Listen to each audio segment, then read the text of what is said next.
Author and humorist Jane Wagner once wrote, "Just think, your family are the people most likely to give you the flu."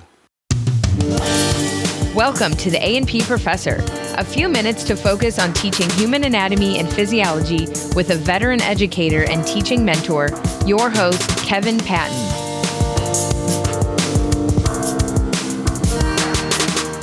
This is a special bonus episode about preparing your course for flu or other outbreaks.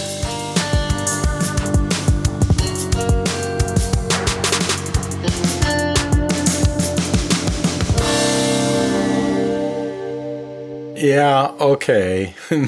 This episode may not be timed as well as it could have been. It's all about winterizing our courses, and here we are a few days past the midpoint of winter. By the way, for those of you in climates without much of a winter, winterizing is a term that we use for taking precautions for potential damage from things like below freezing temperatures, heavy snow, ice, and other wintry phenomena. One of the things about winter is that it also roughly corresponds with flu season. That is, more folks get the flu during the winter than other times of the year, by far. So what I mean by winterizing here is mostly centered on what I've learned about managing things in my course to minimize potential effects from flu season. So yeah, we're already in flu season. And so, yeah, I should have produced this episode months ago while we still had time to prepare. But then the COVID-19 thing happened, which has kind of upstaged the flu season because of the nature of the press coverage, which has been pretty typical for such events. And because it's, well, new. Even though, as I record this, the flu is a much more immediate and substantial threat here in Missouri, where I live, and probably also where you live, COVID-19 is higher up in most people's minds right now. Now, as you probably know, an epidemic is a widespread regional outbreak of a disease, and a pandemic is when an epidemic reaches global proportions. And it's looking like COVID-19 will likely be recognized as a pandemic any minute now, if it hasn't already by the time you're listening to this. Early on, the press and some governments really soft-pedaled this idea to avoid panicking the public. But of course, the flip side of that is that kind of approach stops many folks from getting prepared. Those that do prepare often make things worse because they're not preparing properly and effectively. They're buying up cases of face masks when there are many other and far better ways of getting ready for a possible pandemic. On the other hand, there's a chance COVID-19 will slow or even stop and we won't have a huge pandemic. Not much of a chance, but a chance. But even if it does, we've still got that flu thing going. And these days, also outbreaks of other viruses like measles and mumps and, well, the list goes on depending on where you live. Okay, so this is a special bonus episode, meaning I'm trying to fit it in between the episodes that I've already been working on because, well, it's just better timing if I do it now rather than later. Sort of winterizing tips in midwinter. That's better than after winter, right? Well, kind of better. There's no preview episode, no word dissections, no nothing, but just diving right into it. A searchable transcript and a captioned audiogram of this episode are funded by AAA, the American Association for Anatomy. Visit them at the newly redesigned website at anatomy.org. Epidemics and pandemics have had their effects on my family, and maybe on yours as well. These stories, no, I'm not going to tell those stories right now. Someday, but not now. I was just going to say that these stories involve the things that we see happening now. Involuntary quarantines of family members, near-death illness, and, well, sadly, even death itself. One of the epidemics that affected the Patton family, in particular my dad's dad, was the Spanish flu outbreak of 1918. Apparently, he got that strain of flu at an army base during basic training, and it produced heart damage that eventually killed him while he was still a young man. Now, back home in St. Louis and surrounding towns where the rest of the Pattons lived, things were much better. St. Louis, it turns out, fared way, way better than most major cities during that pandemic because we did something strange here. The churches, the schools, colleges, and major businesses all agreed, sometimes reluctantly, but they all agreed to shut down or reduce activity for a time. Really, while all the other cities were getting pushback from these institutions, in St. Louis, we just happened to have a public health director and a mayor that could get them all to agree to a strategy called social distancing. Yeah, that'll never happen again, anywhere probably. But the thing is, it worked. We broke the cycle and had far less impact from Spanish flu than other cities. Far less. The lesson, though, is clear. Staying away from direct contact with other people is the best way to avoid some pandemic diseases. We can implement social distance from the individual and family end of things, though, right? And if carried out across a whole community, even to a moderate level, it can impact the cycle of disease spread. I bring all this up because I practice this method myself, even in my A&P courses. At least I try to. First, if I have the flu, or suspect that I've come down with some other highly contagious disease, maybe even a pandemic disease, I stay home. Well, okay, I try to stay away from school. Sometimes my inner voice convinces me to head to campus anyway. But I always end up feeling bad about that because I could have easily spread my infection around to folks who otherwise may have avoided it. And they may be way more vulnerable to the kinds of really bad side effects than I am. But I do try to stay away. I try to implement social distancing. Second, I really try hard, really hard, to convince my students not to come to class when they're sick. I tell them that the K-12 schools and even our campus preschool don't let students with a fever attend until they've been fever-free for at least 24 hours. So let's practice that too. Why not? For some infections, we may be at least as vulnerable as those kids. I know what you're thinking. How am I going to hold my students to the rigorous standards that most A&P courses have? How do I balance my must-attend policy with this stay home if you think you might have the flu admonition? You know what? I'm glad you asked that. So get a hot drink to sip, have a seat in the comfy chair, and pull a blanket over your shoulders as I tell you all about that. The free distribution of this podcast is sponsored by the Master of Science in Human Anatomy and Physiology Instruction, the HAPI degree. Check out this online program at nycc.edu/HAPI, that's HAPI, or click the link in the show notes or episode page. Yep, I do tell my students to stay home when they think that they have the flu or anything else that we could easily catch from them. But how does that work when we have learning goals to meet? This is A&P after all. You know, the course that demands more of students than any other course in the universe. Well, I just tell them that I'll work with them if they're sick. No, not at the side of their sick bed, at least not physically. But if they let me know what's going on, I'll go ahead and work with them. First, I'll tell them to get their rest and get well. And don't think about A&P. And you know what? If they're feverish, they're probably going to be having fever dreams about A&P anyway. But I tell them, don't fret about missing anything until after recovery. Then I tell them I'll work with them to get them back into the swing of things. And then I do work with them. But what about attendance?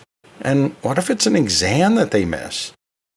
Well, you know what? All those things can be worked out individually later, even if you have very large classes. I won't let missing too many days or not taking the exam on the scheduled day be what keeps them from succeeding. You might ask, don't students take advantage? Well, yeah. Sometimes, I guess. But because the students who will take advantage don't really come to me for help after recovery, and unfortunately, they don't often end up succeeding or even staying in my course. So, no, this policy isn't that big a problem. And you may remember from things I've said in the past, I kind of tend to check in on students I don't hear from, and that lets them know that I'm keeping tabs on them. Besides showing them that I do care about them, it also shows them that I'm not going to let them slide by either. You might ask, don't some students come to class when they're sick anyway? Well, yeah, sure they do, just like in real life. But I think my policy and my actions do keep more home than would stay home otherwise. So, yeah, it helps. Doesn't solve everything, but I think it helps a bit. I think it's important to realize that students do come to school sick. They may be just getting their first symptoms and don't even realize that they're sick. And maybe they don't realize that they're contagious.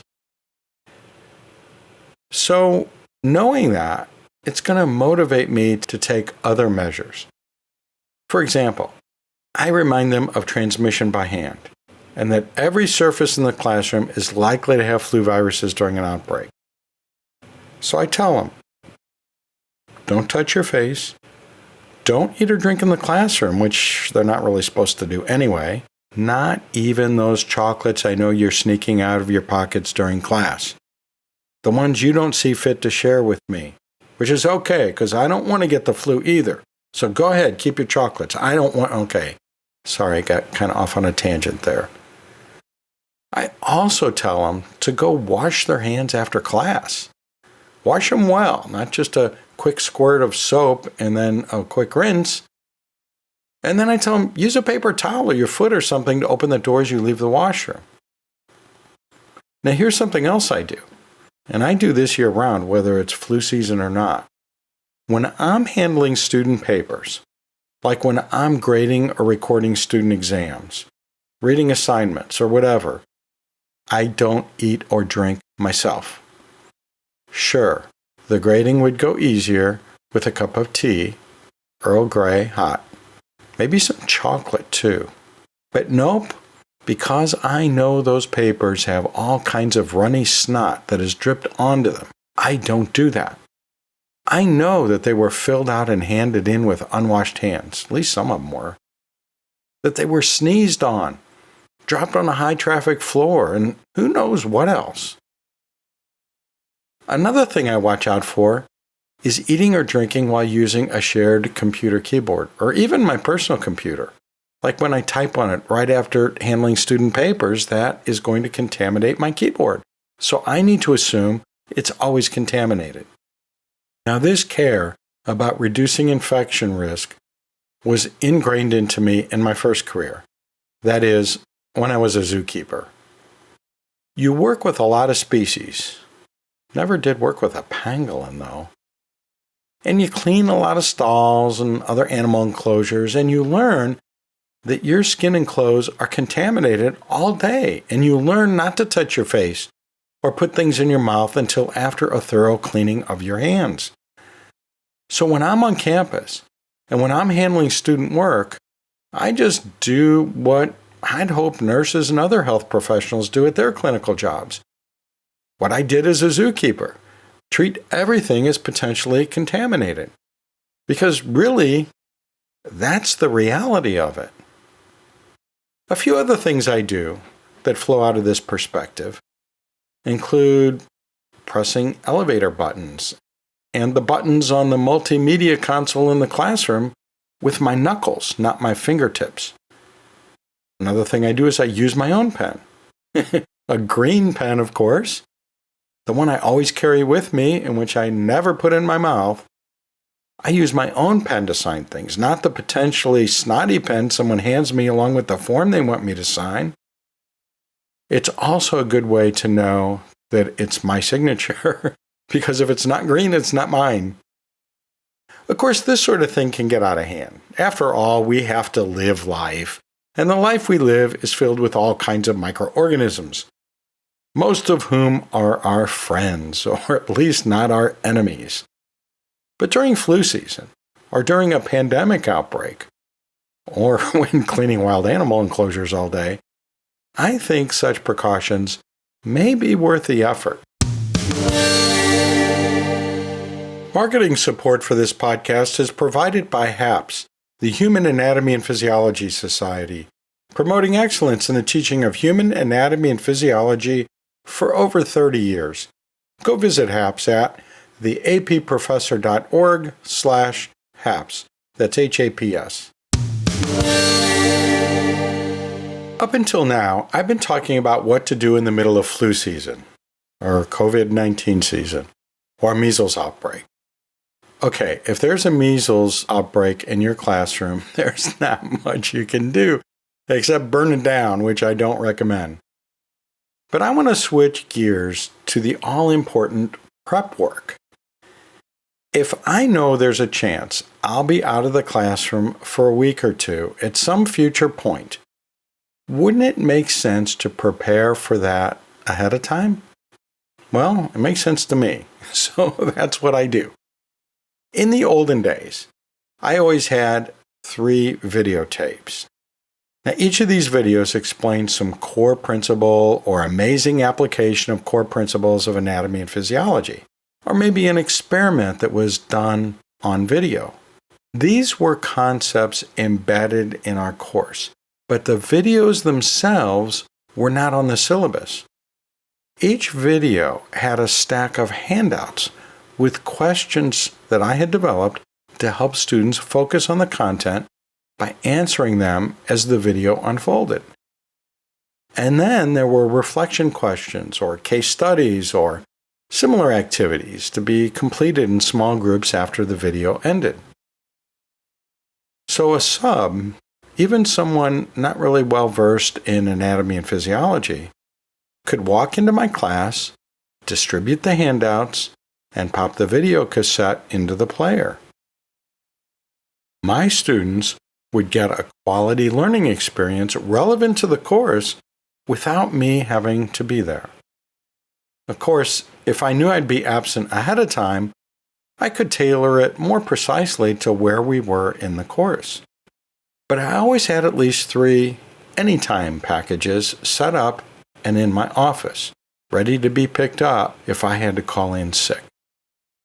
As time and technology advanced, so did this strategy. I could now have online presentations, interactive learning activities that were online, retrieval practices, all kinds of things ready to be switched on in my learning management system if the need arose. And as time and tech advanced even further, and as I realized that I was flipping my course more and more, although back then we didn't call it flipping, I realized I didn't really have to be there all the time anyway. Probably somebody should be there to help guide them, but not necessarily me. And whoever was there didn't really have to prepare anything or know anything in particular in order to sub for me. And besides, at some point in any illness, I probably could have some availability remotely. If not, well, then things would be much more serious than me worrying about how my classes are being covered. And happily, it's never come to that. So what I'm saying here is, be prepared to be absent for at least a week, maybe 2 or 3. Do the work ahead of time so your students can stay on their journey without your presence. I also prepare for what I'll do if and when I get student absences. Your class doesn't work exactly the same as mine. We all have our own ways of doing things, right? But in my class, I know what I'll do if I have a student who is succeeding, stumbles a bit because of an absence due to illness, and then eventually gets back into the swing of things. I'll make a note of it in their record, and there's a column in my Learning Management Systems gradebook where I can do that. And if their absence causes an impact on their grade, I can evaluate their case individually.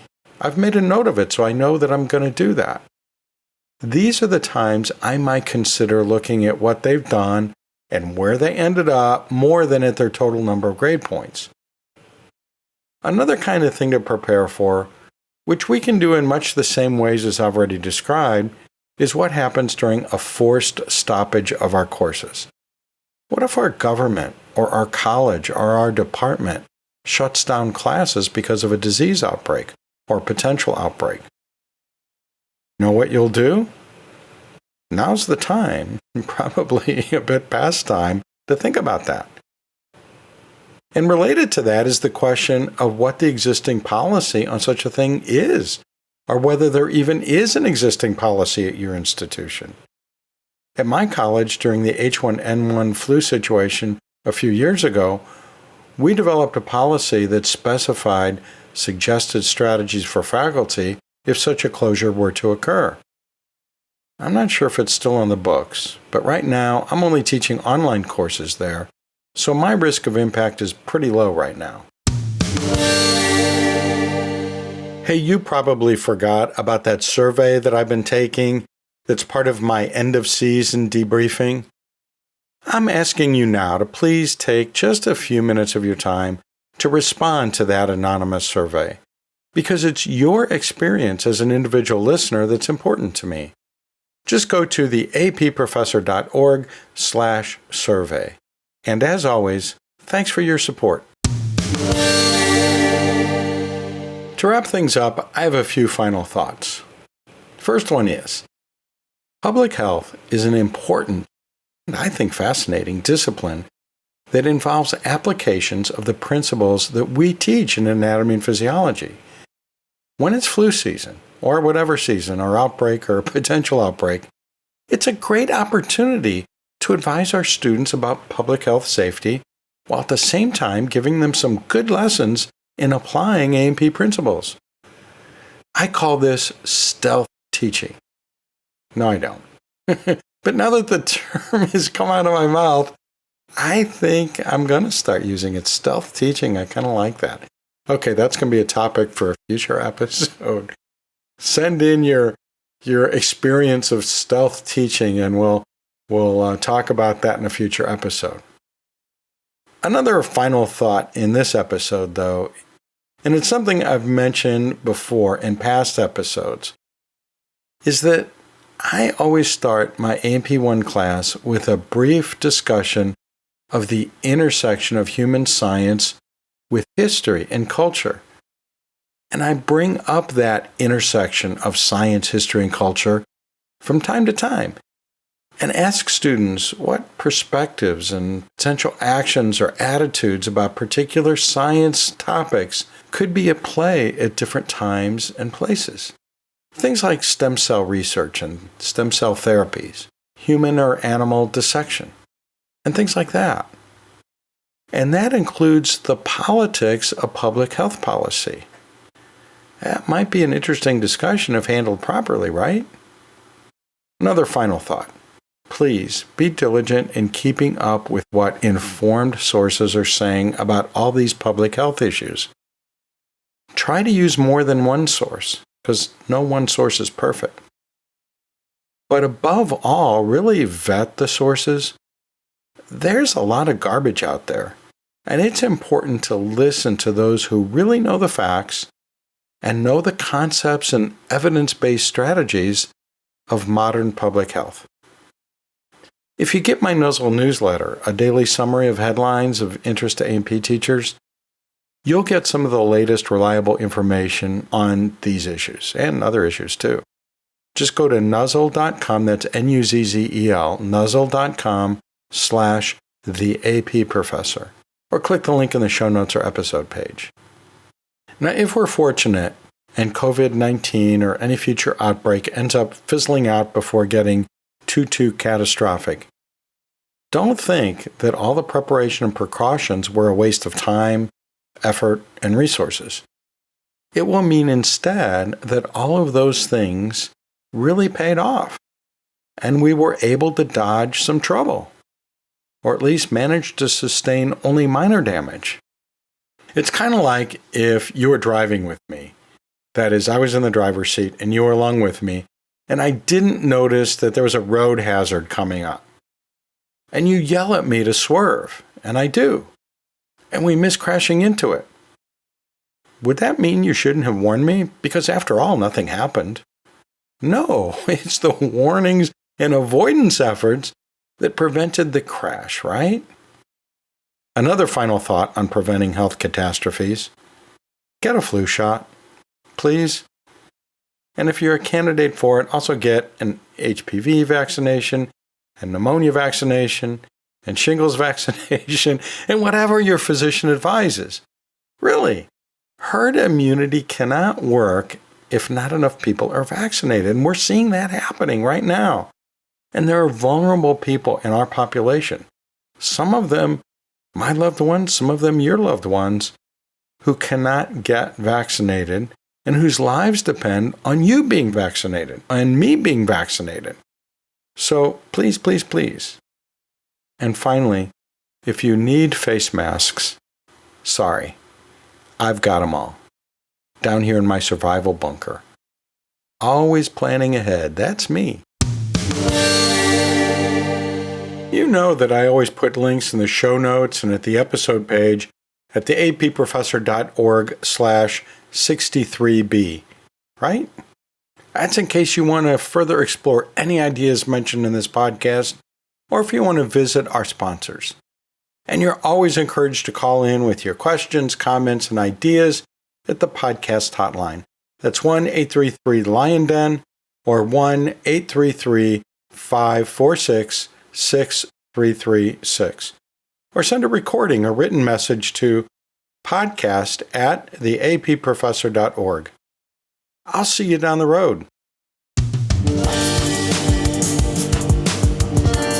The A&P Professor is hosted by Dr. Kevin Patton, an award-winning professor and textbook author in human anatomy and physiology.